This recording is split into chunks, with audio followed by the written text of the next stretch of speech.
level is too much. It's too much. Look at the students. There's no job. They finish school. There's no job for them. We analyze the undercurrents, expose the intrigues, and break down the narratives that define our democracy. Dr. Tony Olisa Mbeki delivering razor-sharp analysis, and Ebuka Franklin and Chisom on the question wheel, driving the conversation. We bring you the most compelling discussions on governance, policies, and power plays. Stay informed, stay engaged, stay ahead. The Polity, every weekdays at 9:15 a.m. Exclusive on Udala 104.7 FM Onitsha.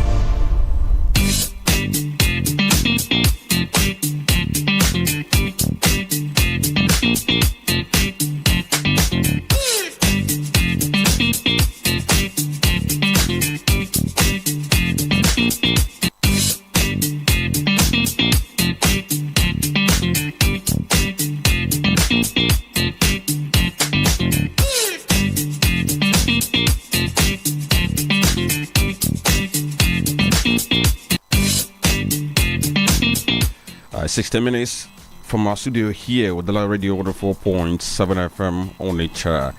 And I must tell you that 60 minutes past 9 a.m. And my name is Franklin Beckham saying welcome to you on Thursday edition of The Polity on Udala Radio 104.7 FM Onitsha. We know how we do it every day when we get to bring you newspaper headlines and bring you analysis of the topical developments in the nation. And always, Tony Lisambeki is on the other side to bring you analysis of these very issues. And today, we have some interesting development that we would like to bring to your notice. So all you have to do is for you to give us your ears and join us as we begin this very journey of analysis today. Interestingly, a couple of things are out there and they're all going to be yours in a moment. Just to remind you that we are always live on our social media platforms on this very program, Udala Radio 104.7 FM on Facebook and Udala Radio on Instagram and on YouTube channels. You can just get on these platforms and be able to view live the proceedings in this video here. Tony, it's on the analysis desk. Good morning. And maybe I should I condole with you about what happened to Arsenal last night? They didn't play any match, but Man City is now top of the league.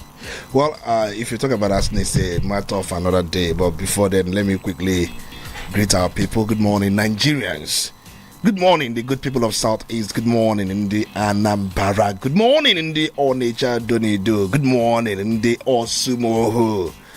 Good morning in the Afia and the Onwaka, the Nkuzi, the caregivers, the pensioners, the senior citizens, wherever you are, we acknowledge you. Our security agents, those who are doing good works, and also those who are of goodwill.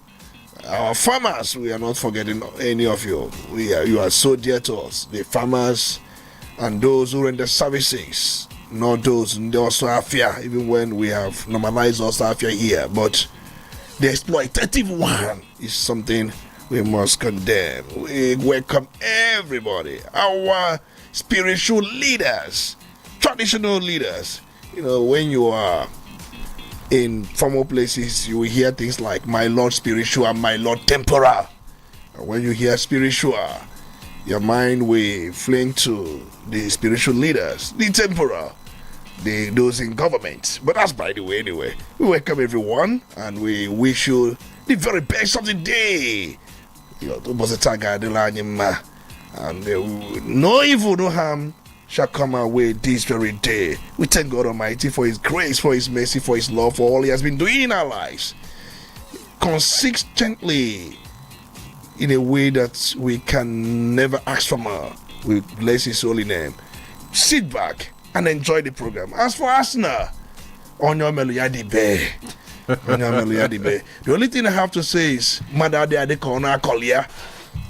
you will not look like or be like what your naysayers have always described you as. Consistently, for year after year, you keep bottling up your lead.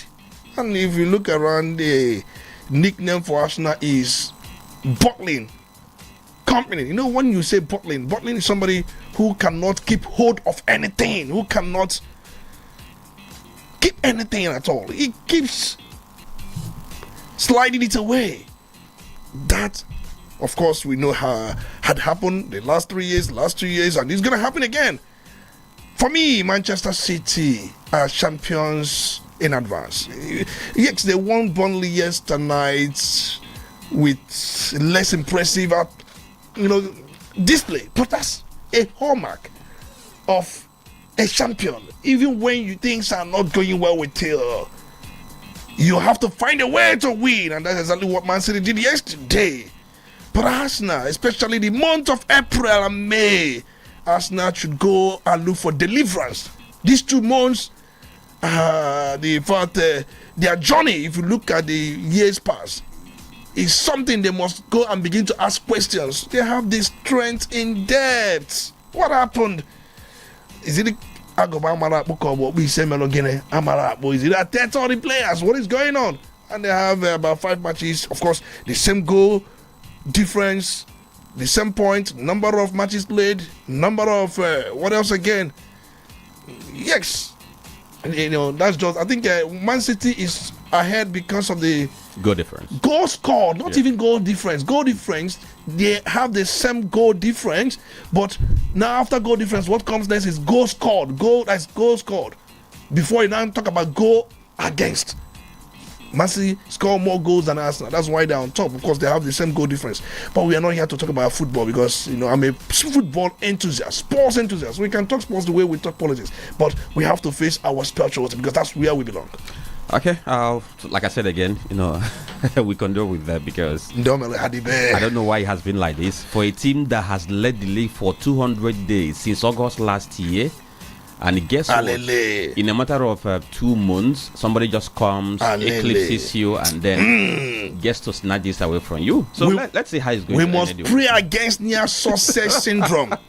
May you never experience near success syndrome. That's exactly what Arsenal is experiencing. But we have to sing for them this morning. Ndidi kama. Okay, don't worry. We're going to pass it over to President so that they will continue from there. Exactly. Okay, so this very morning, a lot, of course, we have lots of things for us to talk about because many interesting stories are out there. If you check the papers, you see that there are some appointments made in Anambra State which we're going to reference. And then yesterday we saw the emergence of Tony Moye as the chief whip of the Senate, following the resignation of Ositangu, who once held that very position. Aside this, we saw the resignation of Minister of Power, Debaya Adelabu, because he wants to go and pursue his governorship ambition in Oyo State. We also saw in the news that U.S. Senator Ted Cruz, he is speaking. In fact, he spoke about the killings in Nigeria, and he fingered officials of government being involved.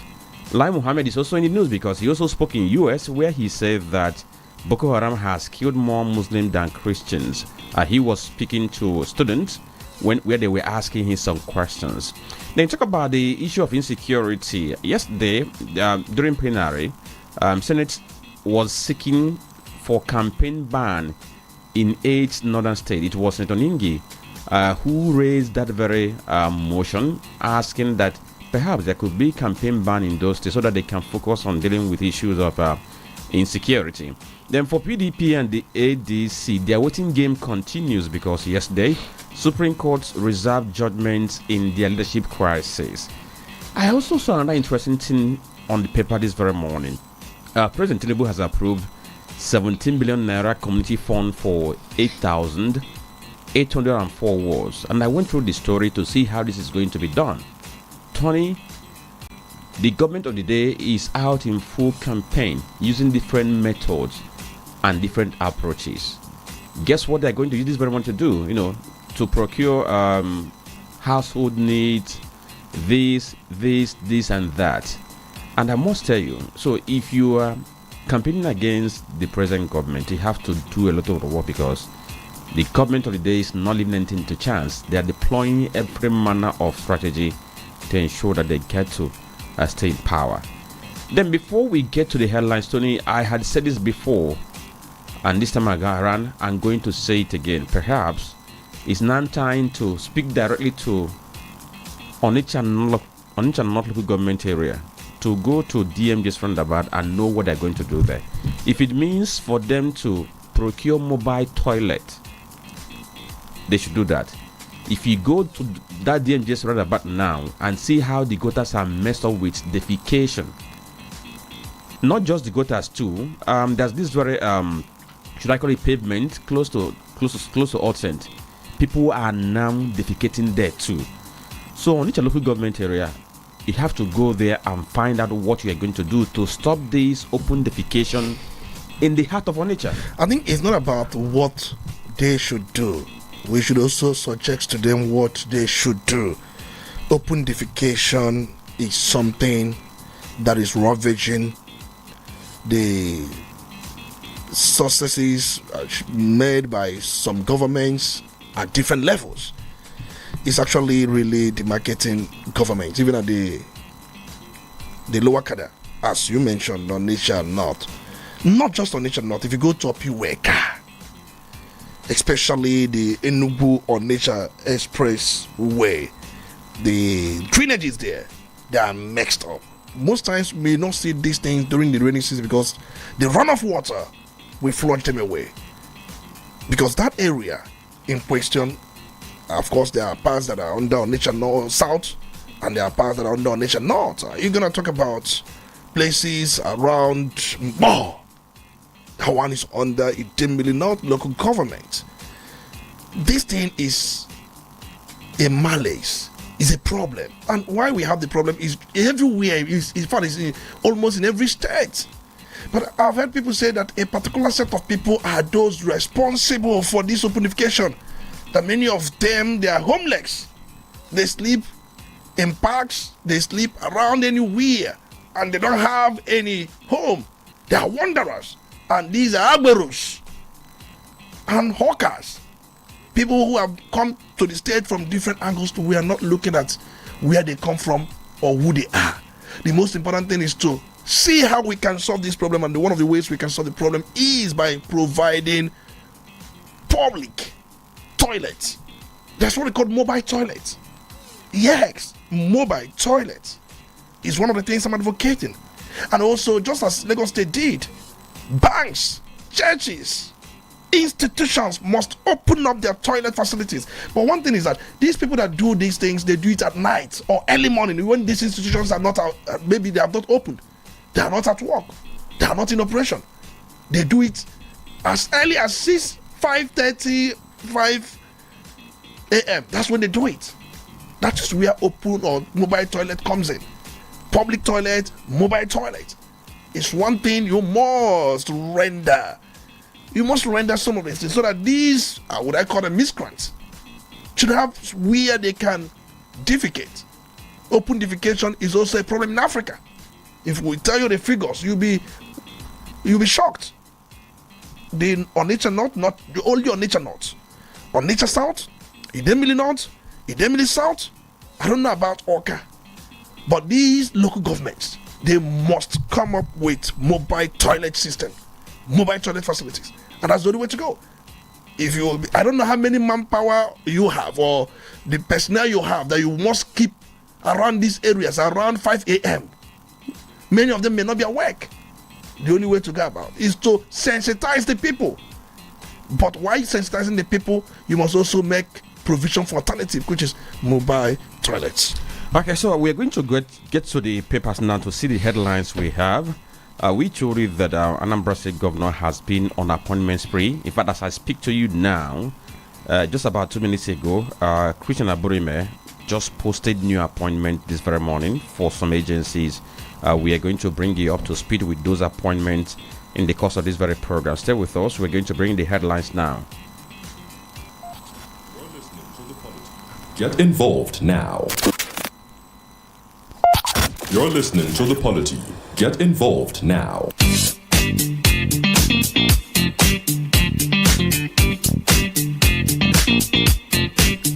Okay, so you are tuned to Udala Radio 104.7 FM. It's 9:30 a.m. My name is Franklin Ebuka. Tono Disambeki is on the analytics side, and we're going to bring the headlines now. We have a phone newspapers this very morning: Nigerian Tribune, Punch, Vanguard, and Guardian newspapers. We begin with the headlines we have on Tribune, and the big story on page 2 of the paper says Benue Benishai killings. Senate seeks probe. Decisive actions. It has riders, one service chief to probe attacks on Beni Sheikh, Monguno military bases by insurgents. Military hits swap logistics in Lake Chad, kill over 30 fighters. Plateau government files charges against 5 suspects over Angwan Rukuba killings. Circular Road, Oyo government approves 5.8 billion naira compensation on page 12 of Nigerian Tribune. WIS 2026, 127 heads of state to storm Abuja on page 2 or from Nigeria Tribune. Al Makura faults Nasarawa governor over alleged breach of APC primary process on page 11 of Nigerian Tribune. Then the picture story is the picture of Mr. President and former President Goodluck Jonathan. They met yesterday at Aso Villa. For now, we do not know why they met because the meeting was behind closed doors, and nobody in the presidency has been able to tell us the essence of that very meeting. But people are saying that it's been a routine between the two, that they do meet from time to time for former presidents to update the president on what he's been doing for Africa. Another story says waiting game for ADC, PDP continues on pages 3 and 4 of the Nigerian Tribune, and the writers say our Supreme Court reserves judgment. Keep faith alive. Turaki-led camp ADC tell members. Wike's camp releases 2027 election timetable. Holds presidential primary May 17th. Another 6 reps member defect to ADC APC. APC retains majority with 282 seats. PDP 30, ADC 24, LP 10. The story, like I said before, is on pages 4 and 3. On Nigerian Tribune. And an interesting thing about the one I talked about, PDP releasing election timetable. I learned they now have a presidential aspirant, one man from Ekiti State, who is based in US, and he was in Ekiti the other day to declare his intention to contest under PDP. Rising price of jet A fuel, FGFR Soko to airlines, suspends collection of charges, others on page 6. I think on this platform we talked about this, saying that government is going to respond to the threat by airline operators for them to go on strike because of the surge in the price of jet A fuel. And already government is taking decisive action to the point of even considering giving them some kind of waiver when it comes to the debt they owe the federal government. Another headline on the health column says cancer rates up to 85% higher in never married adults, according to study on page 29. Okay, above the nameplate, 3 headlines are there. Adelabo resigns to face Oyo APC Guba battle on page 11. And the writer says recommends creation of coordinating minister for energy. Public debt stock rises to 159.28 trillion naira. FG state local government share 2.3 trillion naira match revenue on page 5. And the last story on the front page of Nigerian Tribune says alleged coup, court remands suspect in DSS custody, orders accelerated hearing on page 4. And I saw the video of one of the wives of one of the accused, the way she was falling on the floor crying, saying that the husband isn't that the husband is a civilian, that people should come to their aid. She doesn't want the husband to die or to be killed because she cannot take care of their kids that will be left behind. Okay, over to the Punch newspaper. The big story there says 2027 suspense as Supreme Court delays PDP ADC verdict on page 2 of the Punch. The writers say Wike block sparks fresh PDP tension, pegs presidential form at 51 million naira, governorship at 21 million naira. Makinde camp to Wike group, it's an exercise in futility. Nigerian democracy at stake, ADC.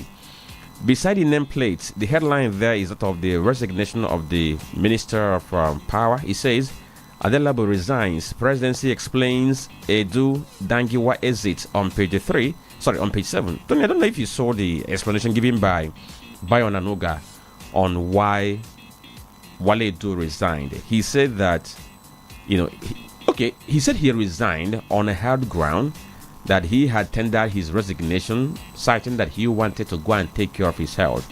But if you check the media now, you see that there are 9 different narratives on why he resigned. And the 2 things that have been spotted are, 1, that he resigned because of a disagreement between him and the president.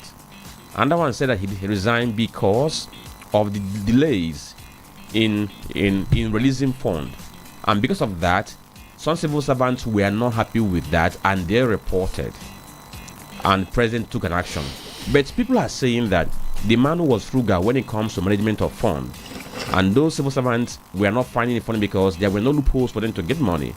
And they complained and he was eased out. And I saw a video on X this very morning where people conducted a mock obituary for Wale Edu.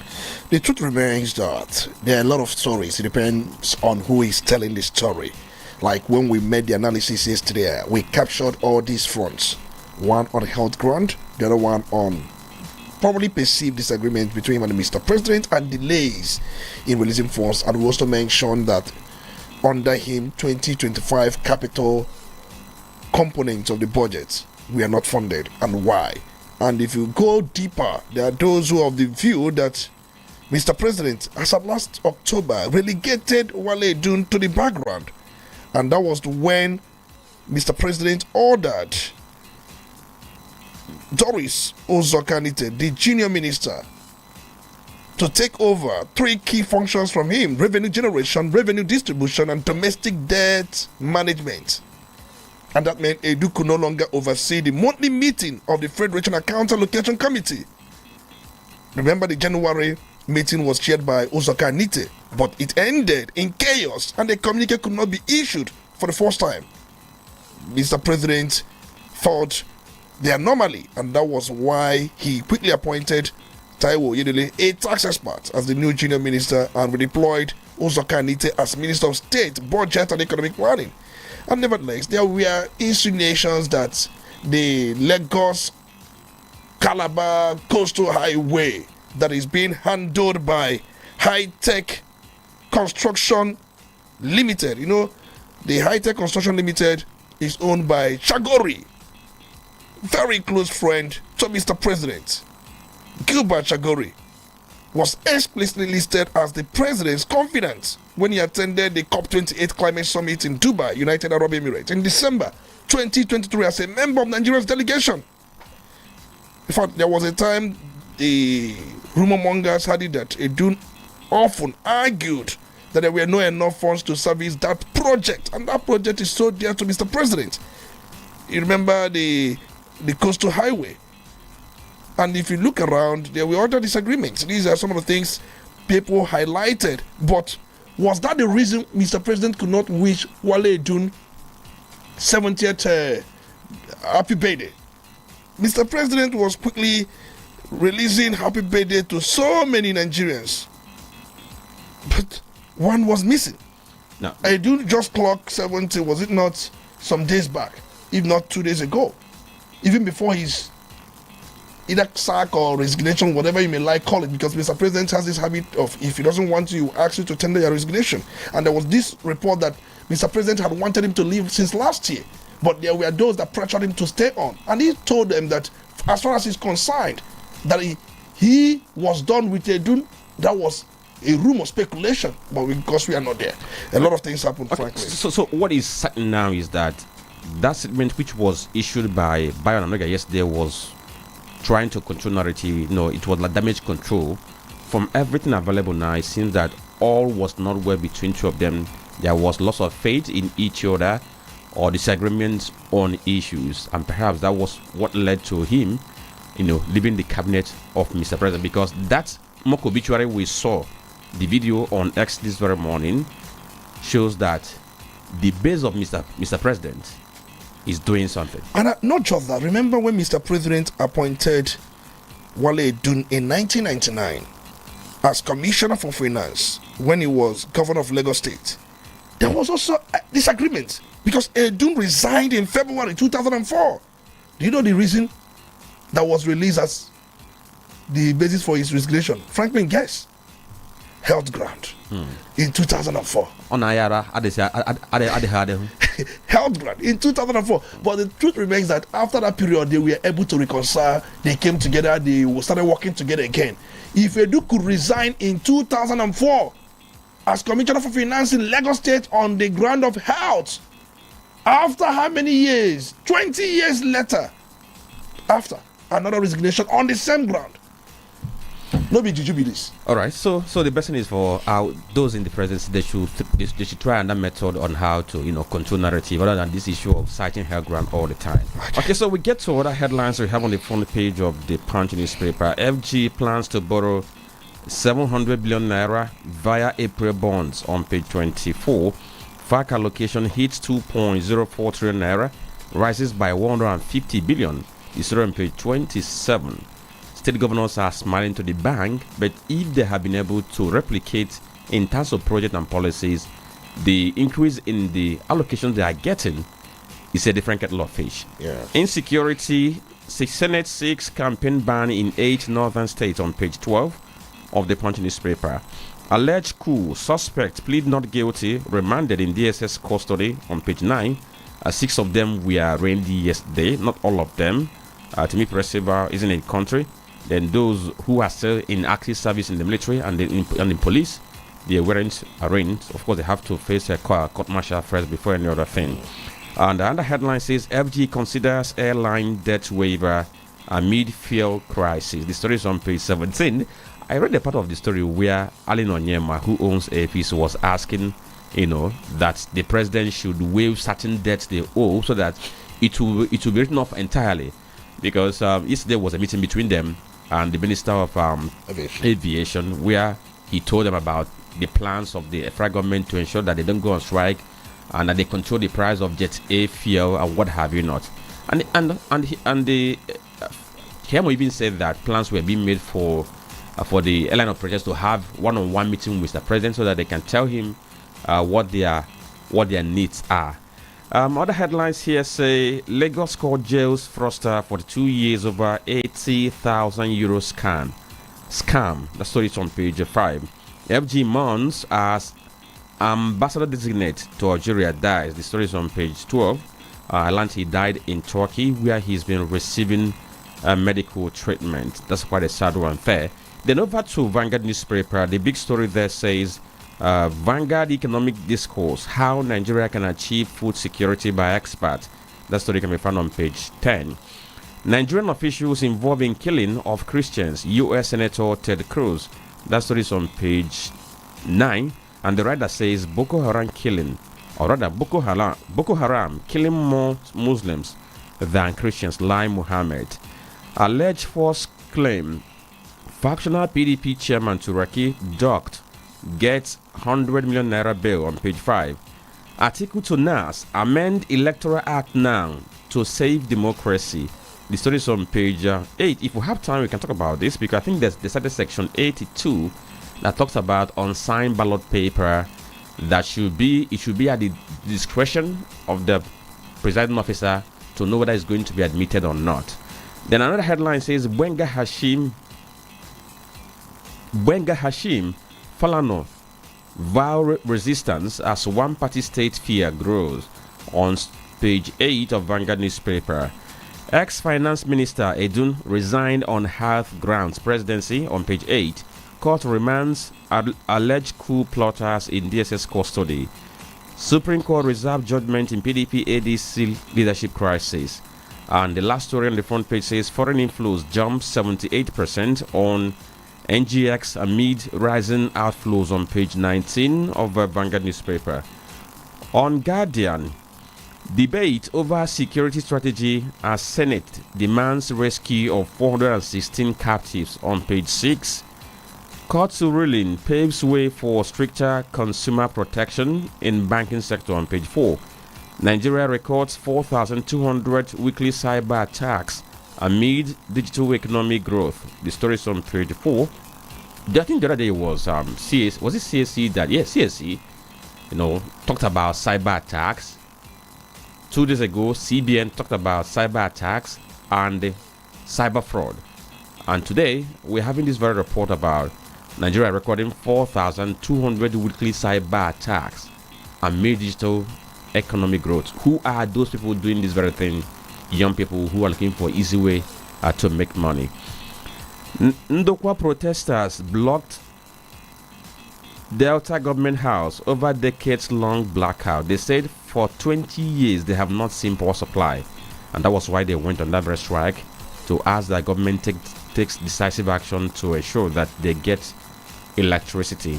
Tinubu makes fresh appointments in education agencies on page 29. Adelabu quits FEC as presidency clarifies cabinet exit amid anxiety over shake-up on page 6. Refiners allege crude diversion, allocation shortage of 482,000 barrels per day on page 7. Then the picture story there is the picture of Stanel, the CEO of Stanel, Uzochukwu, the governor of Anambra State, and the CEO of Flutterwave, Olubenga. That's the picture story there. Then other headlines we have PDP ADC kick Supreme Court reserve judgment in leadership tussles on page 3. 6 suspected coup plotters plead not guilty to FG. 6 suspected coup plotters plead not guilty to FG's 13 charges. Trial begins April 27. Page 3. INEC visits LP Secretariat, verifies leadership document on page 3 of the Guardian newspaper. So these are the headlines we have this very morning on the front pages. And next will be for us to bring you the analysis. You're listening to the Polity. Get involved now.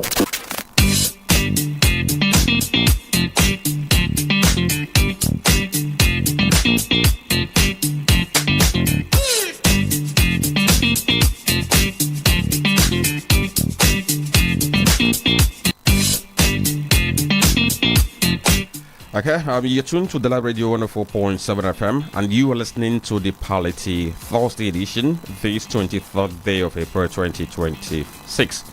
My name is Franklin Ebukan. We have to begin the conversation proper now. So, Tony, we begin in Anambra State here, where the governor of Anambra State has been making series of appointments. In fact, for about 3 days now, we've been having appointments after appointments, though it's not coming in droves. It's been trickling in, but on a consistent level. And let's just mention some of the appointments made so far. For Anambra State Universal Basic Education Board, ASUBEB, the governor has appointed Dr. Justina Chinyere Anyadiegu as the chairman of that very board. If you want to know who Dr. Anyadiegu is, she is the current provost of Mwapo Orizu College of Education on Sube now. And of course, she's a professional who has been in the area of education for quite a while. Then away from this, yesterday too, the governor also appointed Bishop Hassan Kuka as the chairman, governing council of Chukwuemeka University. And I also mentioned that this very morning that other appointments have been made, which I'm going to highlight now before we now get into this analysis proper. For other appointments which we have made this very morning, so the governor has approved the appointment of Dr. Ezaka Augustine Uweme as the ES of Anambra State Health Insurance Agency. So Dr. Wankwo is leaving or has left. Then he also appointed Dr. Benujuchine Lukoye as the Executive Secretary of Anambra State Primary Health Care Development Agency. So pharmacist Chisom has left. Talk about Dr. Hilary Nkemo Keke, who has been appointed as the Executive Director of Anambra State AIDS Control Agency. This is a very popular name in Anambra State, Dr. Hilary Nkemo Keke. So these are the ones that we appointed, or the appointments we announced this very morning. Like I said, as we are coming on the program, it was posted not less than 5 minutes before we began this very program. So I talked about the other appointments that we made yesterday, talking about Bishop Hassan Kuka as the Chairman, Governing Council of Chukwuemeka University. So, Tony, this appointment coming at this point in time, he's been bringing them in one after the other. He's not focusing on his immediate cabinet like the commissioners, but going to appoint heads of parastatals, boards, and what have you not. What is this pointing to? Well, he's strengthening institutions because most times, government functions and runs very well when the institutions are strengthened. Of course, he has focused on institutional building, trying to raise the bar. And if you look at those appointed, of course, they are well qualified. They are very well qualified. And for me, I know some of them. And just like the governor spoke last time, we are stakeholders of our government in Oka. And for those who went for that very event, and they echoed some of the things he said, you don't need to know him for you to get an appointment. Of course, once recommendations comes, he has to do his own profiling. And once your works speak volume of you, definitely you will get it. Look at the appointment of Matthew Hassan Kuka as Chancellor. He was appointed as Chancellor because some people mistake Chancellor with Pro-Chancellor. They are two different roles. When you come to a university, you have Chancellor, you have Pro-Chancellor, and you have Vice-Chancellor. When you talk about Chancellor is the ceremonial head of the institution, the ceremonial head of any university. His own is to oversee the convocation, especially probably the degree awards and other awards of a diploma. He oversees that. Of course, when they don their robe, you see them in procession. He's the ceremonial head. It's for prestige, tradition, and what have you. Since the medieval age, because some of these things originated from England. Cambridge, Oxford, during the medieval time. The World Chancellor was before now a church official who oversaw education. But over time, these things evolved. So that's what Hassan Kuka was appointed. So he is the ceremonial head of Chukwuemeka Odumegwu Ojukwu University. Then the Pro-Chancellor is the chairman of the governing board of any university. Now, talking about Pro-Chancellor, because I this one skipped my mind because he also appointed Peter Azikiwe yes, as the Pro-Chancellor exactly. of Chukwuemeka Odumegwu University. Exactly. Yeah, that's the correct thing now. Because the Pro-Chancellor is the chairman of the governing council. He oversees policy direction, governance, discipline of top management. He represents the owner of the university, either the government at that level. That's the role of Pro-Chancellor. But the Vice-Chancellor is the chief executive officer of the university, the day-to-day management, academic staff and students. Of course, that's the job of the Vice-Chancellor. But in the order of, or what they call it, if you are to put them in a hierarchy, the Chancellor comes top, followed by Pro-Chancellor, followed by Vice-Chancellor. They have the different jurisdictions. Of course, you mentioned Azikiwe Onwalu, who was appointed as the Pro-Chancellor of that very university. Away from the issue of appointment, we know what Kuka represents. He's a global figure, there's no doubt about him. He's somebody who, for me, is at a point he has also caused controversies, no doubts. But I know that the first time I knew about him was when he was secretary of the Oputa panel. Remember Justice Chukwudifu Oputa, the panel that was established by President Obasanjo to reconcile Nigeria when we moved into this democracy we are in now. There were a lot of issues, and many people felt so bad about issue of justice, discordances, and a lot of things. And Obasanjo established that. Of course, he did that in line with what South Africa did in their own truth panel. But then that was the first time I got to know about Hassan Kuka, because he was the secretary of that very panel in 1999. And Justice Chukwudifu Oputa, of course, everybody knew him as the father to Charlie Boy. Now, so with the recent controversy around him regarding his statement about the killings in Nigeria, which was termed Christian genocide, we know what his position was and maybe still is. We even had an interview with him, which we played on this very station. Yeah. We know what he said.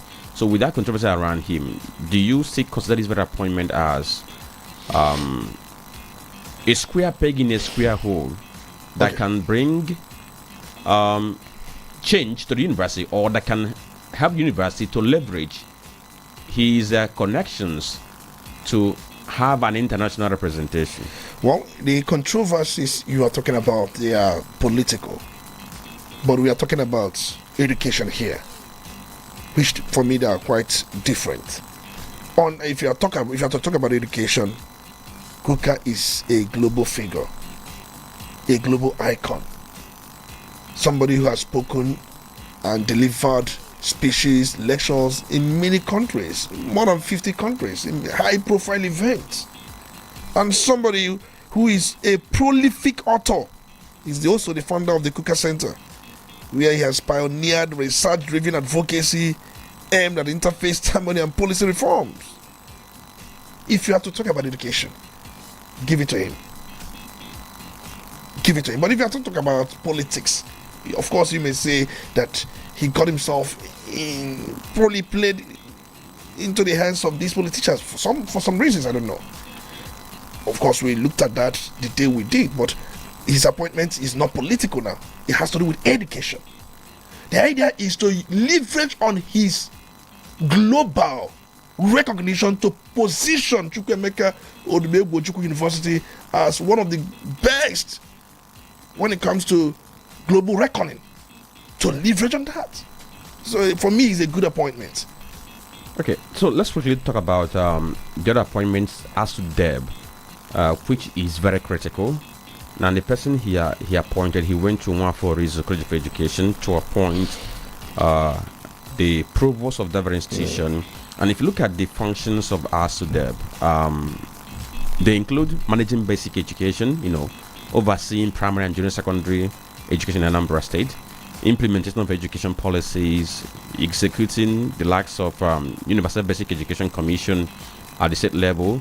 We talk about funding and resource allocation, school infrastructure development, teacher development and welfare, monitoring and supervision, improving access to education. Listening to Bleak and Brady this very morning, people highlighted a number of schools that have dilapidated facilities.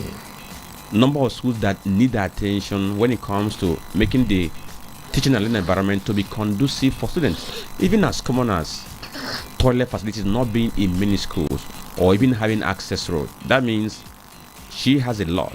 She has got a lot to do. There is no doubt. Of course, she has done so much as far as Nwafori's College of Education is concerned. And because of our work, I passed through that area, I think about 1 month ago.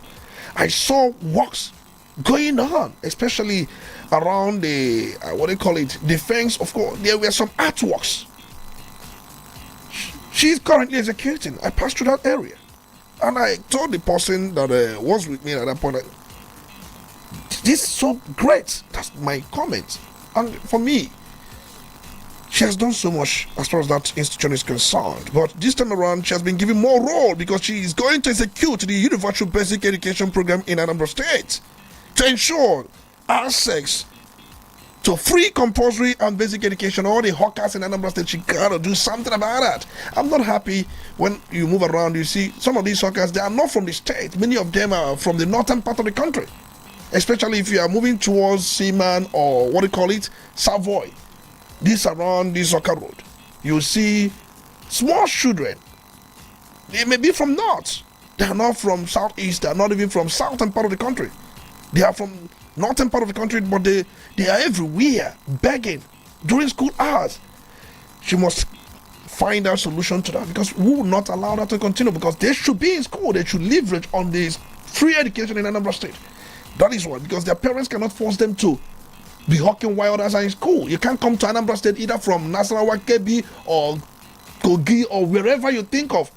Even Jigawa, come down to Anambra State during school hours. You parade your children to be generating funds or generating money for you. It's not going to work. She has got a work to do there. Of course, we've seen some brouhaha and imbroglios generated as a result of posting and redeployment of teachers. Many of them complain one thing or the other. I don't know how these things are schemed, but She's going to do so much work, especially on the issue of posting and the redeployment of teachers, their training and retraining, as you mentioned. There's cost so much work she must do. Even some dilapidated school infrastructure, of course, there is a smart school initiative going on in Anambra State. I spotted, is it Dogios? One of these public schools I spotted, of course, there was this broad banner that smart education is there. She has to bring this smart education initiative across different schools in Anambra State. Of course, we know we have how many thousands primary schools in Anambra State? Over 1,000 primary schools, last I checked, in Anambra State. That's to tell you the level of primary schools we've got in Anambra State. And also, a lot she got to do. I trust her capacity from what she has done at Chukwe, at Wafo Rees College of Education. The governor has given her more work. This time around, more strenuous work. So I trust her capacity. Of course, in Kemihila Okeke, let's quickly wrap all this. Yes. My very good friend. Congratulations to him. A very vibrant young man. He has fire in him. The last work he did, he was health supervisor in Idemili North local government. And I've seen how he carried that role. You think the governor is not seeing? He was working under Idemili North local government chairman as a supervisor. You know, at the state level, you have commissioners. At the federal level, you have ministers. At local government level, you have supervisors. And he has done so much work. In fact, there was a time I called him on phone personally to congratulate him on the work he's doing at that level. And that will be more congratulations. Of course, the governor has spotted that he has made him the chairman, Anambra State, or executive director on X Control. It's one of the appointments we are talking about. Time will not permit us to talk more about some of these appointments. All right, so we leave it now and go for commercial break. After it, we'll get to what Senator Ted Cruz said about Nigeria when it comes to insecurity. Stay with us.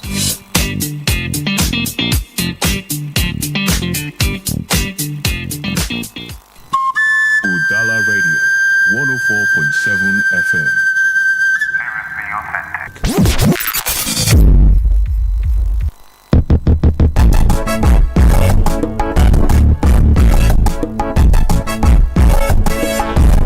When you think of roofing, think of strength. When you think of durability, think of beauty. And when you think of all three combined, think Best Aluminium MFG Limited. At Best Aluminium, we don't just manufacture roofing sheets. We create protection, comfort, and style for your home and business. Whether you're building from scratch or repairing an old roof, we have exactly what you need. Our products include stone-coated roofing sheets, aluminum roofing sheets, and colored roofing sheets. But that's not all. We also offer residential and commercial roofing services, roof repairs, gutters, emergency roofing services, and even durable cookwares that bring quality to your kitchen. Visit us today at 30/32 Anyika Street, Awada Obosi, Anambra State, or call us right now on 0806 416 2374 or 0706 059 6203.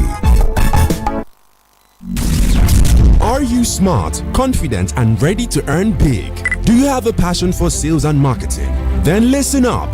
Udala Radio 104.7 FM is calling on ambitious, result-driven individuals to join our team as marketers. No limits, no boundaries, just results and rewards. Work at your own pace, meet amazing clients, and grow your income. Sell it, share it, earn your way. Join Udala Radio and start today. Interested? Visit our station today at number 5 Okono Street, Onitsha, or call 0803 350-4206 or send your CV to udalaradio@gmail.com. Don't wait. Your success story starts here. Udala Radio 104.7 FM. Seriously authentic.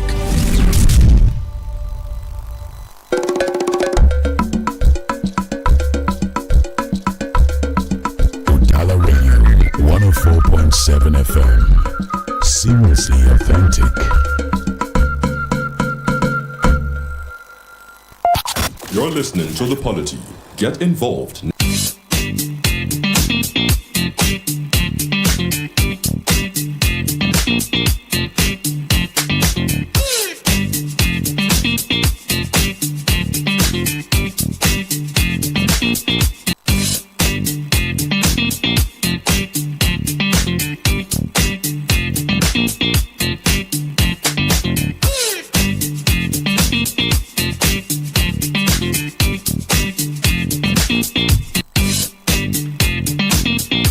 Okay, thank you for staying tuned to Udala Radio Order 4.7 FM. It's 5 minutes past 10 a.m. and we are bringing you analysis on the issues on the papers this very morning. My name is Franklin Ebekatoni Odisambeki has been offering analysis on those issues. And now we have to go to what U.S. Senator said, Senator Ted Cruz. He made a statement that was 2 days ago, and there was a sitting that happened. In fact, he was addressing Senate Foreign Relations Subcommittee during a hearing that was focused on the United States counter-terrorism strategy in Africa. That was on Tuesday, and the story came out yesterday. He talked about a whole lot of things, talking about effort by the government of Nigeria to collaborate with the U.S. to ensure that they get to deal with the issue of insecurity. And I think that it's better for us to hear from him a bit before we get to have this very analysis, so that we can provide context to what he had said during that very hearing. So when we hear from him, then Tony can now come in with that very analysis that can help us to understand better.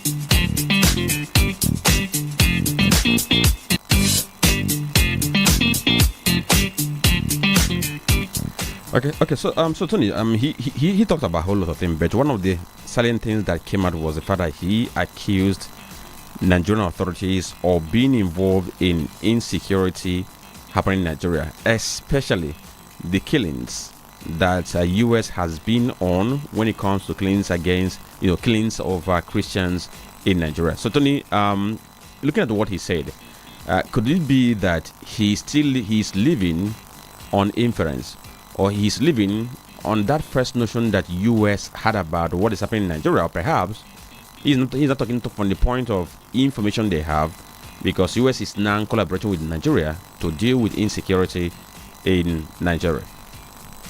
Well, I think one of the things that has changed is, as previously perceived, is the issue of state-sponsored killings. Of course, they have more like relaxed a bit on that, because I have also argued that under the present administration there's nothing like state-sponsored killings. I've said it, I've also argued that. But he also maintained that at that very hearing, because if you look at what happened, I think it was on April 22nd, or was it yesterday or 2 days ago, depending on the time zones involved. He was speaking during the U.S. Senate hearing on African security. Ted Cruz, as we all know, was emphatic, equivocal, that Nigerian officials are complicit in facilitating killings of Christians. That's one of the claims he made. He went further to argue that Nigeria has the highest number of Christians killed for their faith globally. Okay, so Tony, just hold on so that we hear from him directly. Okay. All right. We continue from there. Are killed for their faith in Nigeria than anywhere else in the world. Since 2009, Islamic jihadists have murdered more than 50,000 Christians in Nigeria, and more than 20,000 churches, schools, and religious institutions have been destroyed, most burned to the ground. Scores of Christians and several others were kidnapped over Holy Week. Nigerian officials have been, unfortunately, complicit in facilitating these atrocities. At the state level, a dozen Nigerian states implement Islamist blasphemy and Sharia laws. At the federal level, the government looks the other way at Islamist violence. The result is, unsurprisingly, yet more jihadist violence. Last year, I introduced the Nigeria Religious Freedom Accountability Act, which would require placing Nigeria back on the country of particular concern list and impose sanctions on officials involved in enforcing blasphemy and Sharia laws. The U.S. government knows who they are at both the local level and the federal level, and they should be held accountable. I'm sorry to say that Nigerian officials are, at a minimum, in denial of the government's role. Okay, so he said that the U.S. government knows who they are, and they should be held accountable, Tony. Of course, you wouldn't say that the government is not in the know of some of these terrorist bandits That is why information about these people are classified information. They are to be for government consumption, and there will be expectation for immediate reaction. Ted Cruz said quite a lot of things. Of course, one would argue, where did he get all his stats, all these figures from? And we know very well that they have an embassy here in the country, and of course there are so many foreign agencies in Nigeria conducting one survey or the other. Last we talked about on this issue was when we involved the man who was said to be a screwdriver salesman or things like that, where he made his own figure and he rolled out the number of deaths that we've had from January to this period. Of course, our own is to fact check, because we don't swallow everything sink, line, and hookah. We don't do that. We don't swallow things the way people consume them. We try to fact check, cross check. Cruz has made his own claims. And for me, we are not saying that these things we are not done, but we are trying to factor the figures. If the figures are true, if they are right, and things like that. Of course, he said that over 50,000 deaths since 2009. For us, it could be much more than. Yes, for us here, it could be much more than, because if you have to talk about 2009, when this issue of Boko Haram menace started, from 2009 to now, invariably that will be around 17 years or thereabouts. There could be much more than the numbers he mentioned. And of course, he said Nigerian authorities have been too slow or ineffective in addressing this menace. And we cannot say anything much less than what he has said. We have seen that during the time of President Muhammadu Buhari, these people were entering villages. They were entering communities, invading communities, taking over communities, maiming, burning down things, killing in a large scale. We saw these things. And the government could not do anything under President Muhammadu Buhari. Even at a point, many people started talking about Islamization agenda. Could it be that many Nigerians were to be... In fact, government spent so much money and energy defending that the country was not to be Islamized, as against doing practical things to stop this Maruda, to stop these monsters under Buhari. But we've seen a change under Tinubu. And what has changed? We've seen prosecution of these people. Yes, of course, we saw the Attorney General of the Federation, Lateef Fagbemi. He was in court in person. We are over, how many were there? I think over 200 or 300, something of them. We are convicted. But one thing we have not seen change is the issue of repentant Boko Haram, because it was under Buhari's regime that they factored, they conceived this inconceivable anomaly, repentant Boko Haram of a thing. And we encourage Mr. President to disband that rubbish. Do away with that malady. It's an insult to the victims of these horrendous killings. Of course, you can't just do that. That's one thing we are looking at when it comes to Mr. President's, table. A lot. Of course, we are seeing policy direction, policy change. That's another thing. We've seen more like commitment. That's why he has also started discussing about state police to ensure that these people do not have. Has the Nigerian government actually showed commitment to dealing with these killings we have? Because if we're going to put the commitment question out there and do a proper analysis, we have to look at what is going into the fight and the result we are getting. Yeah. Then compare it with what we are seeing on a daily basis. Cases of kidnappings, people paying ransom. Was not this very morning that we heard that that man, should I call him a student of Unijos who was kidnapped? That the family paid about 10 million naira to secure his release and what have you not. So if you're saying that the government has shown commitment, I think we've seen changes, not that commitment per se. Okay.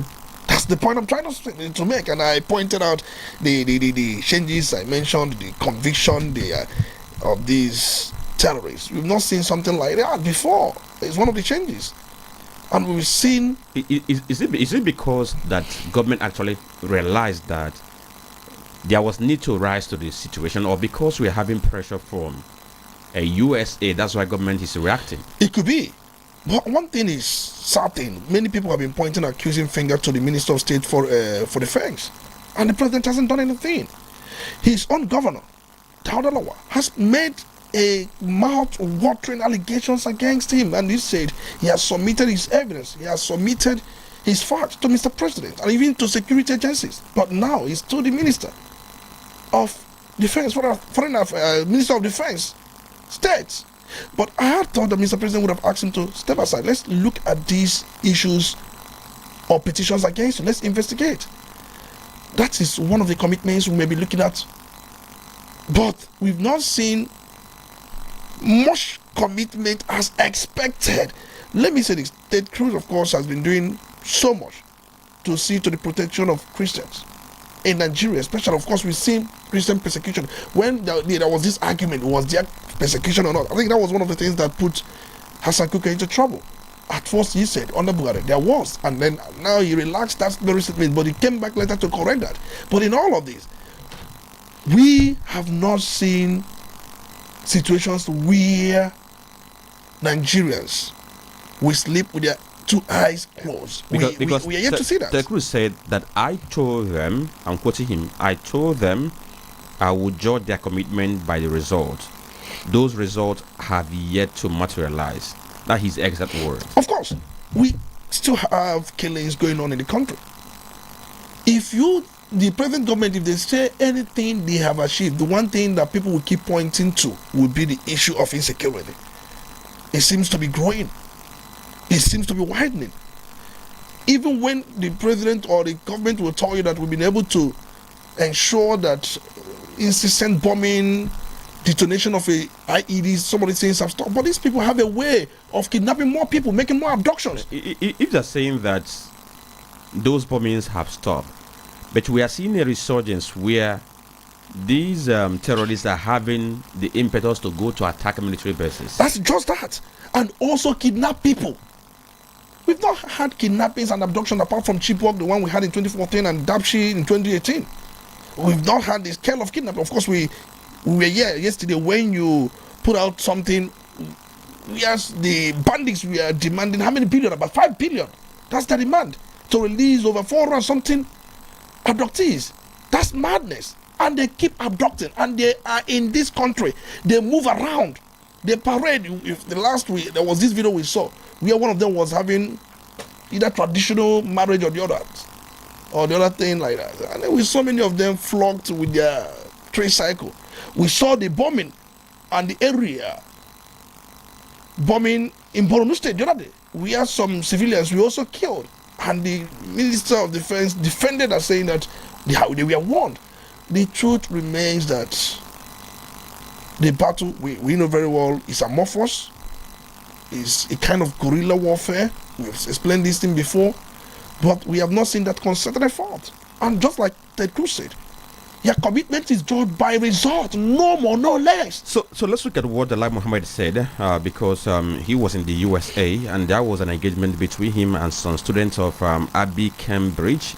They asked him questions about insecurity in the country, and guess what he said? He said that the killings in Nigeria have been misrepresented. He said that Boko Haram and other insurgents have killed more Muslims than Christians. That's wrong. That's not true.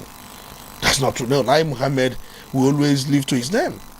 He will always live to his name. That's not true. It's not about image laundering. It's not about trying to invite or employ a third party, a firm to launder our image, to try to press home, to push one impression. We are wasting money. The reality is there. The facts speak for themselves. You may waste $9 million, $10 million to a lobbying firm in the United States of America. You can go there and speak whatever you would like to speak, but the facts are still there. They are looking at you. Not just Kwara, not just Niger, Benue, Plateau, Kogi, many of these states. You can't move freely. You cannot move freely. To travel by road, as far as Nigeria is concerned, is hereby declared suicide mission. Whatever you see, you take. Was it not the other day, people that were going for their UTME examination, we abducted. Thank God they were later rescued. We know very well ransom must have been paid. See, a lot of things are happening in this country. Let's not pretend that these things are not happening, because if you keep pretending, we keep representing facts just to have that good image, it's not helping us. These people you are speaking to, they have their nationals here in this country. Many of them have embassies, they have high commissions here, they run these things. They are closer to the victims more than you think. Okay. So Tony, the issue of insecurity is not just getting attention of Ted Cruz, because yesterday the Senate also had discussions on the issue of insecurity in the country.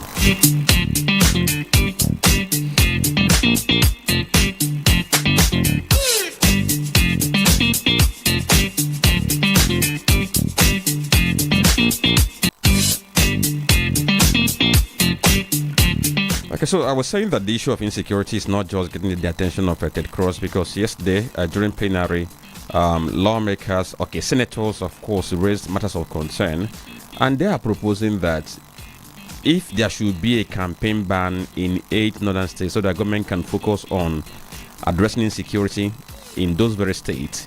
And let's hear from Senator Abdul Ningi, who raised that very motion before the Senate, and then at the end of the day it was adopted.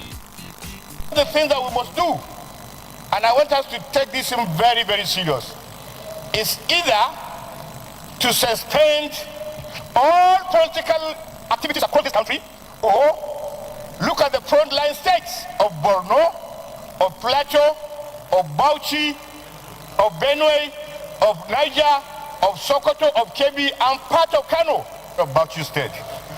Mr. President, with all due respect, this is the most important issue across this country. And I crave the indulgence of the Senate President to allow us discuss this matter sufficiently enough. You know, Mr. President, this is not a political matter at all. This affects every one of us. And two things, Mr. President. If you see the trends of the security attacks against our armed forces and sufficiently targeting the very best of our military personnel and other security heads. And more often than not, the trend has shifted from just attacking anybody. If that happens, and we think action has been taken, and I said action has not been taken. Okay, so he said action has not been taken, and that very yesterday, so at the end of this note, made some calls, calling on the Chief of Defense Staff to do, an assessment, do audit of military bases, because they've been under attack for quite a while now, so that we get to know where we are. So for coming from the Senate, could you call what happened yesterday an intervention, or perhaps we are still going around the circles? For me, they are just deceiving themselves. They are not serious. The senators are not serious. The members of the National Assembly are not serious. They can continue to sing their anthem. You know the anthem I'm talking about. They are not serious. Was it not a few days ago, I reeled out a number of legislations passed immediately after 9/11 attack. So many things that the US did as a result of that attack. Now tell me, their role is not to have discussion and call on the Chief of Defense Staff or Chief of Naval Staff or to Mr. President to, apart, of course, they can move motions to ensure that some things are done in that light. But they have the primary role, legislation. Have they made any legislation on issue of ransom payments in this country? Have they been able to criminalize it? Have they been able to make legislations to tighten the loopholes based on their own assessment? Their own is to make legislation, to make these things to be justiciable, to make people to be committed to prison for dereliction of duties. Because if they are to make these legislations, members of the armed forces and other security agencies, of course, they must abide by this. Of course, somebody must have something to take them to court and say, this was not done, this was neglected, this was not put in place. People are not taking responsibilities. Have they made legislations that will put heads of security agencies to start taking responsibilities? Those who have been, for one reason or the other, modeling with our common planning money budgeted for defense.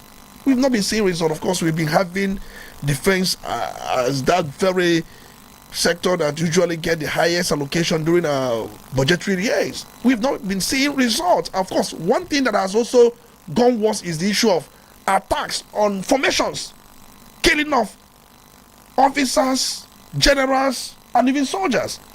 We've not seen such one-term scale before now. It's another thing that we must also look into. They have been playing politics, there's no doubt. Many of them are thinking about the 2027 election. They are planning to come back. You are complaining that action has not been taken. As a legislator, what do you do when action has not been taken? The Constitution has empowered you to make laws. Keep making, even when these laws are not implemented.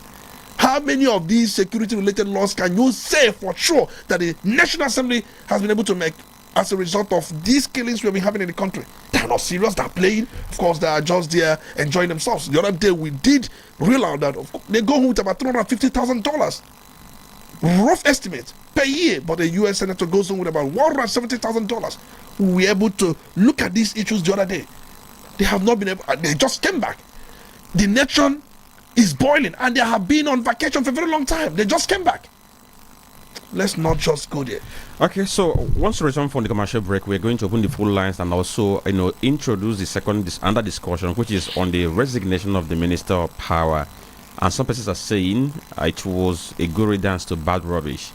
But some persons think that maybe when he was in office, he was able to engineer some moves.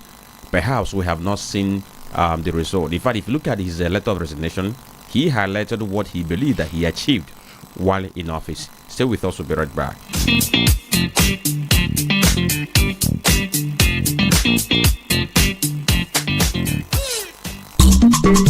You're listening to Udala Radio 104.7 FM. Seriously authentic. For too long, realtors have walked alone. No structure, no protection, no unified voice. That era ends now. Welcome to the Realtors Summit 2026, a historic gathering that will redefine real estate in Anambra and Asaba. The Anambra Asaba Realtors Association, a platform for unity, influence, and collective power. And beyond that, a Realtors Welfare Initiative built to support you when it matters most. Strengthen your career and secure your future in the industry. At this summit, you'll discover smarter ways to close and scale, multiple income channels in real estate, and strategies that move you from hustle to ownership and authority. Featuring Dr. Tony Olisa Mbeki of Udala FM, Lovelin Chinenye Nana, Property Boss, and Mr. Jude Igwebike, IT Professional. Date 2nd May 2026. Time 11 a.m. Venue 5-star Restaurant Hall, Stock Exchange, Onitsha. This is not for everyone, but for realtors who are ready to rise. For inquiries, call 0803-276-0653. This summit is free, powered by Nebek Real Estate Limited. Searching for a place to eat good food and still enjoy premium relaxation? Stanley World Agwoka got you covered. Welcome to Stanley SFF Restaurant and Opriche Lounge Agwoka, where taste meets class. From hot, delicious local dishes to mouth-watering African and continental cuisines, pepper soup, grilled meat, rice, drinks, and many more. Everything is fresh and satisfying. Step into Opriche Lounge, a calm, classy environment to chill, hang out, and unwind. Perfect for friends, dates, and after work relaxation. Chop well, drink well, and feel cool morning, afternoon, and night. Stanley SFF Restaurant and Opriche Lounge, a haven for good food, great vibes, top security, and steady comfort. For further inquiry, call 0814-565-6920 or 0813-855-8009.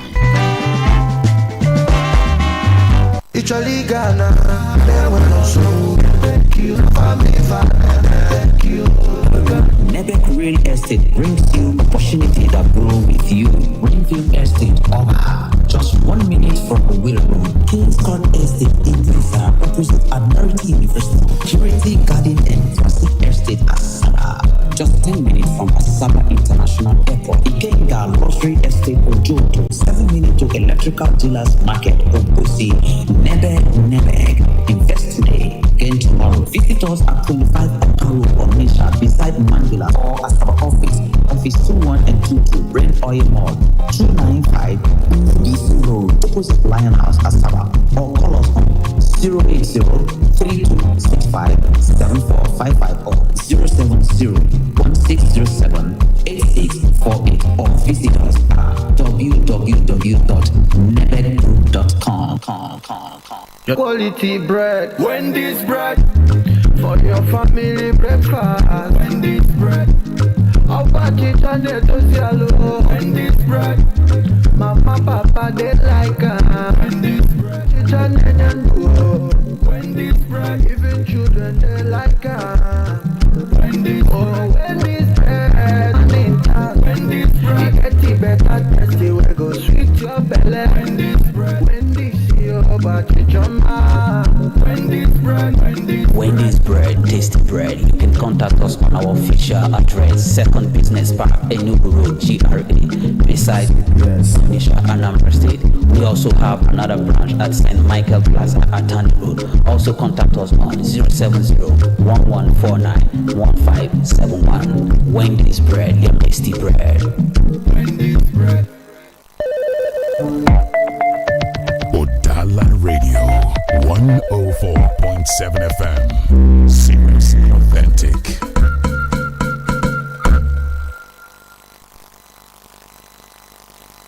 Listening to the Polity. Get involved now. You're listening to the Polity. Get involved now. Yes, you are listening to the Polity on Udala Radio 4.7 FM. It's 10:31 a.m. and we're going to open our phone lines now for you to join the conversation at 0803-221-6973 and 0803-827-6694. Before then, just to launch these two issues. One is the resignation of the Minister of Power. Like I said, some people believe that it was a good riddance to bad rubbish, but the minister believed that he was able to lay a good foundation. He was able to achieve a whole lot in that very sector, despite the setback that he had towards the end of his time. And he's going to Oyo State to pursue his governorship ambition. And while he was leaving, he made some recommendations, saying that it would be right for the government of the day to appoint a coordinating minister who is going to ensure and oversee things in that very area and other things. And people are now asking, these recommendations you are making, when you were on that very seat, didn't you find them fanciful enough to have pursued them? Or does that mean that you introduced the policy or suggested policies, but the government of the day did not buy into it? Then another story is the fact that this story is now trending. What Nenadi Osman said yesterday, talking about the chairman of the caretaker committee of Labour Party, where he said it is now legally impossible for P2B to return to Labour Party because by the time they are done compiling their register and submit it to INEC 21 days before their primaries, he cannot get back to the party. Tony, quickly. I think Adilabo should hide his face somewhere and cover his face, because as a minister of power, we had multiple grid collapses recorded within short period. Of course, before from January till now, I can count number of times we witnessed grid collapse. We had nationwide blackouts, unstable electricity power. In fact, we had more darkness as against what we used to have before since he became Minister of Power. We saw the tariff being adjusted upwards, even without productivity, without value for such adjustments. We saw Nigerians being placed in different bands. I don't know, those bands, are they bandits? No, bands. Band A, Band B, Band C. Under him, we saw creation of these bands. And we've seen weak distribution of power. We saw everything worse under his time as minister. And he has decided to go and pursue his governorship ambition in Oyo State. Well, if Mr. President, we are to ensure what he promised Nigerians, if I don't give you electricity, if I come for re-election, don't vote for me. That was Mr. President's statement. And they felt that Adelabu would have been the one that would prosecute and execute electricity to all Nigerians. But he said that when he assumed office, that power generation was between 3,500 to 4,500. But when he was leaving office, he was able to raise it to 6,000 megawatts. That's what we are suffering now is as a result of momentary challenge, which is associated with generation. Mistake he makes is the fact that he thinks that he's speaking to those who are, what do you call it? In the local parlance, they will call that Mongo Park. He thinks he's speaking to Mongo Parks. The truth remains that your effort is measured by what result. We've said this many times, and we've seen it that over time he was there as a minister of power. We had multiple grid collapses because we've not recorded such number in history of this country. We have not seen the type of darkness. Many Nigerians, we are groaning. In fact, it was during the period of heat. You cannot sleep at night. Many have to take bait 5 times before morning because of whatever policies he was pursuing. I don't know. He recorded monumental failure, despicable ones. We must stay. He's talking about 5,000, 6,000. Where? How? Something we cannot feel, see, and touch. Last year, he's talking about that last year, people were able to, people confirmed that there was a difference. But what we are having now is because of what he called that momentary challenge, which is associated with not being able to have enough gas to power the thermal stations. Why didn't we have enough gas to power the thermal stations when Nigeria, when it comes to gas flaring, we are top? When we have crude, we have everything. Why are we not having those things? Has he asked himself that very question? That is another one. Another thing he should also find out is many Nigerians, about how many percent of Nigerians don't have electricity to start with? How many people was he able to push into that very threshold of those that have electricity? 60% of Nigerians are living without electricity. That's a very terrible figure. What was he able to bring on board to ensure that the very figure is brought down? Did he do anything? Please, let's not go deep into this. Okay, so we take reactions now from our phone lines 0803-221-6973. Good morning. Hello. Yeah, my name is Badmos. I'm calling from Udala. Go on, Mr. Badmos. Please, I want to ask Tony. The Supreme Court now reserved the judgment of the ADC. I want to ask, is there any time frame for them to give the judgment? And if they give the judgment, because we now have 17 days, let us assume that the Supreme Court gives the judgment 2 or a day to 10th of May. Is there any room for those affected to move to another party and pick a nomination form? For instance, let us assume that the Supreme Court rule against P2B and the Articles faction and also rule against Chiyuma Tunde's faction in PDP. And it is 2 or 3 days to the deadline, to the 10th of May. What will be the window for P2B and those that are affected by the ruling to be on the ballot? Or will they just go just like that? So I want to know. Thank you. All right, thank you. So, you listen, we're going to respond to the question later. Hello, good morning. Good morning. Yes, you're welcome. Good morning, my chief speaker, Tony Olitambeki. You're welcome. First of Honorable Idris Mayor Okuchukwu Mejoki, Ukuro Otundo, Umo Seneca Auran Modi. Tony Olitambeki, let me, in the issue of security, let me repeat the question I asked you yesterday. Because of time, you did not remember to answer it. Because of time, you did not answer it. Yesterday, when you are talking about those people that attempted to and bringing out the strict measures in place, like firing squad and handgun, then I ask, trying to overthrow a government and killing and manning every day, each of them supposed in normal circumstances supposed to have a strict measure like this killing or hanging by hanging or shooting. Each of them supposed to give more priority. Is it a overthrowing government or is it the people like Boko Haram that are killing people every day? This is now my number one question. Then I want to say it categorically clear. The retired Minister of Power, let him go and sit down please and rest. And I want to advise the people from his state not to vote such person in power again. A person that cannot manage just one section of Nigerian activity, how can he manage a state? So I don't know, you can see now people can even vote him again. And the same thing will be happening. Let me stop all this. All right, thank you. Thank you very much. Okay, it's for people for your state to decide. Hello, good morning. Yeah, good morning. Okay, your name? Franklin, Dr. Tony Sambiki. Very good morning to you. You're welcome. This is the voice of Chidi Chukuma joining you from home. Okay. Let me start with that issue of appointment. Thank you, Franklin, for giving us that information.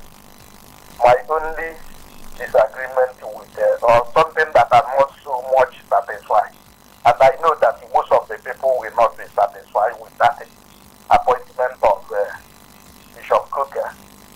If that man cannot also stand for the Christians, being a bishop of a church, a Catholic church for that matter, and the Christians are facing persecution, and they have that boldness to speak against us. I don't think that that man is reliable. Why should he appoint such figure? He can never be reliable again, because you see how he made that statement, and then he came back to start defending himself. And many people will not trust him anymore. And therefore, there are so many appointments, just as Tony Sambiki has said, about my own local government, in them not. I can make my own recommendation too, but for Mr. Our governor, I'm recommending Tony Sambiki as information commission. For that is okay. I think somebody has spoken on that event. One of our visitors here, Drew Martin Ozodike, made that a recommendation. Tony Sambiki can never see any fault.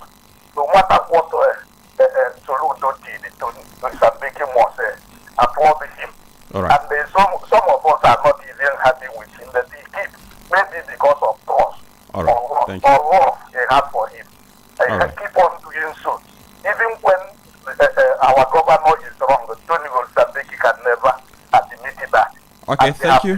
Thank you. So much of us. All that effort can never be in vain. Thank you. Thank you. Information Thank you. We have gotten that. Okay. Thank you. We appreciate your input. Of course, at the right time, he's going to respond to your concerns. Good morning. Thank you, Mr. Good morning. Can you hear me very well?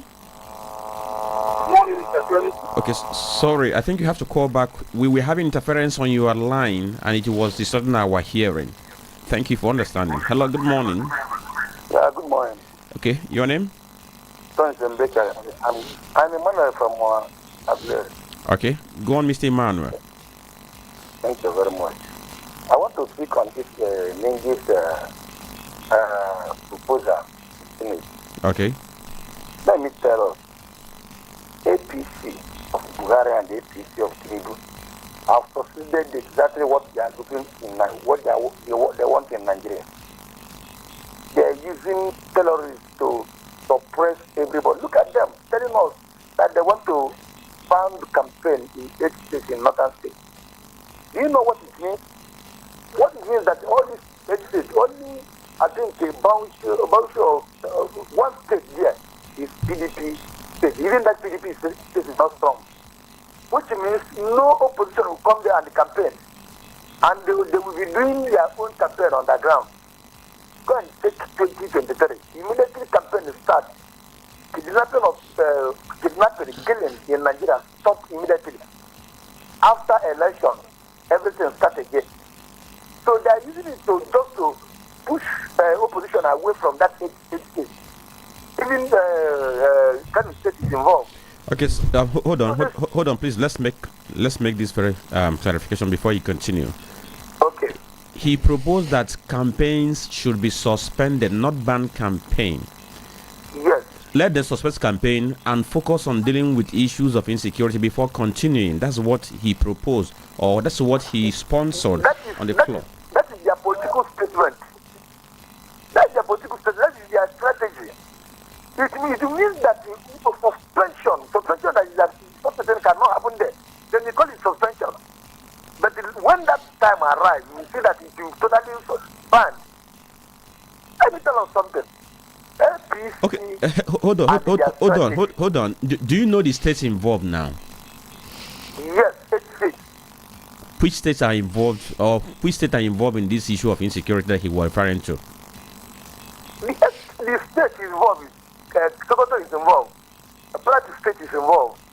Part of Kano is involved. And some others. I think I'm listening to you very carefully when you are reading them out. It's a strategy. They say that this morning I was listening to one channel where from US. They are pointing a clean finger on Mataweli.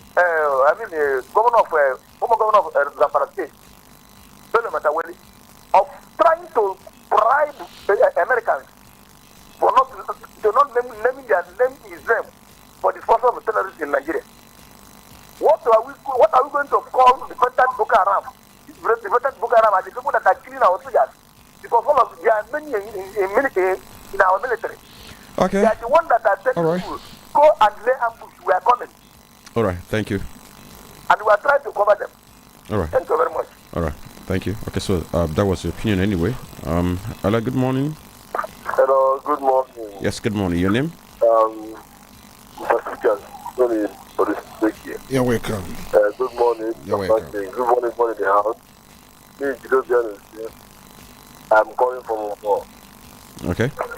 Can I go on? Yes, we can. Yes, yeah. Please, the truth is that we are not practicing democracy in Nigeria. That's just the honest truth. That's just the simple truth. Our politicians are not doing us good at all.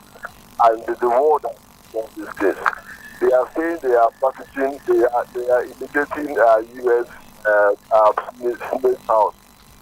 But everything they are doing it upside down.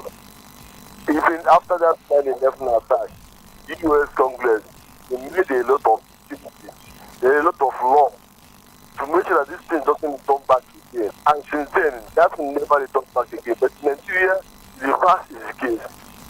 Our status are not doing us good. Even though there are some of them who are in that state house that are good, but our state president will do everything possible to make sure that there is no law that will be passed that will favor Nigerians.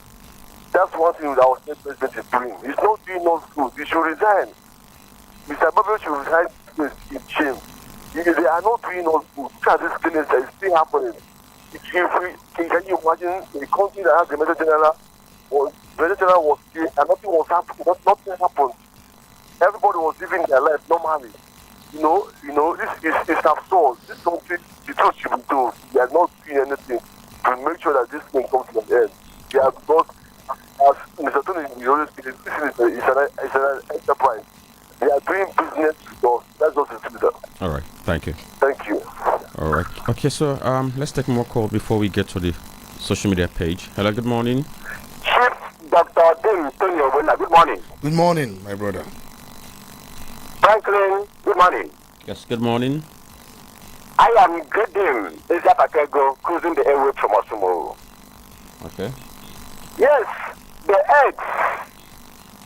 Nigeria and the northern politicians incubated in Nigeria have hatched. They did not hatch today. The laying of the egg has lasted for more than 15 good years when insecurity came in this country. It came as a child's play. The terrorists were telling Nigeria, give us 12 days, let us go and man those 12 days with Sharia. Nigeria assembled all their leaders and killed them. Even it was going to be solved through the powers of the gun and bullets. Today, Boko Haram has emerged, Nakurawa, Nepiala, the SWAP, all these are in the north, doing their havocs. That time, Buhari told us, these are our misguided brothers. Any attack against Boko Haram is an attack against the north. This is on arrival, all these things happened in this country. Today, what is that northern governor, senator talking? What is he talking? When Goodluck was made to sack Ibedrika, when we were there, all these things happened. Those eggs, they got, they hatched, they have all hatched in this country. They imported them. Now they are facing, it is not started. Nigerians should be really discussed. They want justice to be governed by Sharia. Now, the way they want Udala, Biafrans, these are actions which need to be addressed by Nigeria. But they are all being incubated. There's no way out. Let them declare state of emergency because it wasted no time for them to declare it in the River State. All right. Let them declare state of emergency there. Thank you. Because it is long overdue for them to do it. All right. Thank you. Thank you. So let's quickly go to our Facebook page now. Some of the posts we have there, we might not be able to get them because we have more than 20 of them. Funai Reader says, I'm excited when I got the news that Senator Tony Nwoye has been appointed as the Senate Chief Whip. It's a right step on the right direction. And according to him, Nwoye has remained the best senator produced from Anambra North. And he's asking that people should go to Obaru, Onitsha North and South, Anambra East, West, Uyi and Ayame local government areas for them to see the roads that he has constructed in those very areas, likewise street lights and the donation of electricity transformers to communities. Okay. Richard Obiagu Ekechukwu Christopher from Mabatan Sube says, what will a man that failed as a minister of power give as a governor? The man that witnessed multiple grid collapses repeatedly has never seen before under his watch. And he says the man that made us pay for darkness, and he still has the guts to contest for a governor. And according to him, a reasonable party will not give him a ticket. So it's laughable and ridiculous. Then Younger Beonwa says, Professor Joash Amopito, chairman of INEC, has said that he accepted the responsibility of leading Nigeria's electoral body only after a clear divine conviction that God would strengthen and help him in office. I call heaven and the radio to be my witnesses. If Professor Joash Amopito can be used by God. Okay, sorry, I got confused at this point in time of what they're trying to say. Well, he posted from Benue State. Master JP says that Nigerians should be aware that any government that doesn't care about citizens' welfare in terms of infrastructure, especially education, workers' wages, is the government of election. That is that robust you wrote or whatever. Okay. Thank you for your comment. Or he posted from Onitsha. Then Promise Eni says, our men in leadership wanted to turn this country into one-party movement, but in a democratic government where there is no opposition, it means the people are ruled with iron hands. You must obey what I say. He posted from Obuku. Then Iko Okam, thank you for watching from Awada. Dr. Mizimo Lebora says, Nigerians deserve to be told the truth at all times, no matter how bitter and disappointing it may sound. I advise our leaders to serve humanity like men of old, so that history will be kind to them. True leaders all over the world leave legacies for which history will remember. Okay, we remember them through the positive ways they taught lives and situations. He posted from Owerimo State. Ekegona says, Adelebu resigned as a failure. He said he couldn't manage our power sector. Okay, I thank you for your comments. Christian Umunakwe says, the APC is turning Nigeria into a one-party state by using funds as the richest party in West Africa to destabilize the leadership of any party that wants to become an opposition against them. Godswill Okoye says, what APC is turning Nigeria into one-party state? Okay, so he's saying that Nigeria is going to bounce back. I think that's the summary of what he posted here. Ivan Sude says, Congratulations to the Mr. Governor. Okay, so he's seen. Okay, thank you for tuning there. The Chiadikobi says he posted from Asaba. He said the present APC government is trying to drive the nation into a one-party state, but during the time they were the major opposition party, Buhari and Tinubu fought the government in power with passion. Jennifer Sunday says,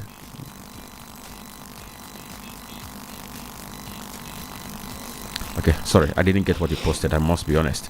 Emmy Don from Accra, Ghana, thank you for watching. And then John Umwe says, I asked for clarification on whether it won't be time bad for P2B to defect to Labour Party or another party in case he loses out in ADC. I asked the question on this platform, but it was not responded to. Okay, so it's going to be responded to now. So, Tony, quickly, we have questions. I think we have to start from there. Two of them. One came from I'm trying to get the name, but let me just get to the questions. One person was asking about time frame to deliver judgment. If there's any time frame, then if there's room for people who might fail in their not fail this time around, people whose party might be affected by Supreme Court judgment to move to another party and contest. Another person asked about if you're going to compare terrorism and treason, which one is supposed to have a heavier penalty? Well, I think let's really see if we can just address some of these questions. Some say they have asked questions before now, but those questions we are not answered, maybe because of time, just like Franklin pointed out earlier on. We begin somewhere. Somebody asked, is there any time frame for the Supreme Court to deliver judgment? Especially yesterday we heard they have reserved judgment. The briefs were adopted yesterday, and then most times the Supreme Court is to review the entire trial from the Federal High Court down to even appeal courts. That's what they're going to do. Yes, there is time frame. The Supreme Court has a time frame to ensure and also to see to the judgment in view. They have about 90 days. That's what they have. They have about 90 days to deliver judgment. They must deliver that judgment. And if you go by provisions of Section 294 of the Constitution, but being that is very close to the election, of course, they may. The 90 days talk about, is it for pre-election issue or for post-election issue? You know, we are looking, because these things are pre-election. They are not election-related matters. That's the way I'm heading to, of course.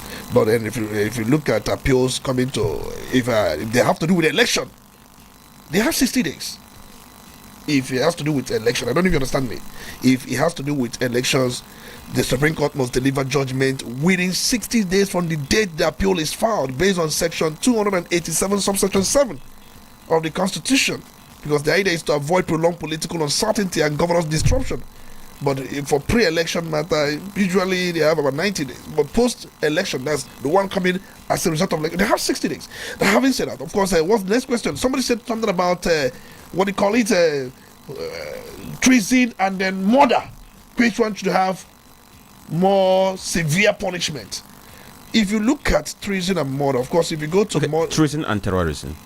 Treason and terrorism. Terrorism, yeah. Of course, if you look at terrorism, let's put them together. Let's categorize them. Of course, you were talking about the killings, especially Nigerians that were killed.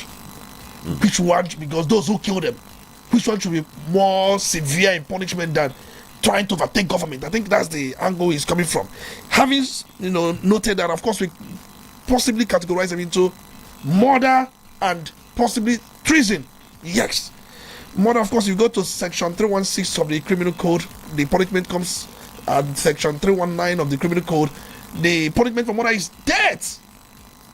That's the punishment for murder.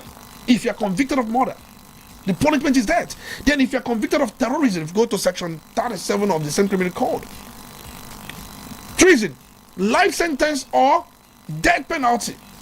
They have similar sentence. The only thing different there is the fact that you could be committed to life sentence depending on the role you played in the area of treason. But murder, once you're convicted, is straight death penalty. There's another question. Somebody talked about issue of P2B. If it's going to be time bad for him. Of course, there is no place in the Electoral Act that explicitly states that you cannot defect, you cannot move, but it was technically done. We have explained this here. I think it's one of our writers on social media that asked that very question. He had asked before, but it wasn't answered. Yes, if you go by provision of Section 77, if I'm still correct, Section 77 of the Electoral Act, political parties must submit their register 21 days to the primaries. Technically, you are bad. Because by the time political parties must have selected their timetable for primaries, once you contest primary in ADC, and Labour had submitted their own register, how can you defect? You can only contest for primaries if your name is in the register. Okay. I don't know. So we have to hang it here. Let me quickly say something. Somebody said something about Soludo, that he likes Soludo so much. And I think the only thing you said I'm going to take is that you trust him. I trust him. All right. So I trust him. So we'll take it from this point in time because we're out of time. So I will thank every one of you. Any other thing we didn't handle today, tomorrow we can handle them. All right. So thank you for following us. My name is Frank Nebeka. Tony Sambeki was on the analysis desk. And stay with us for the programs we have today.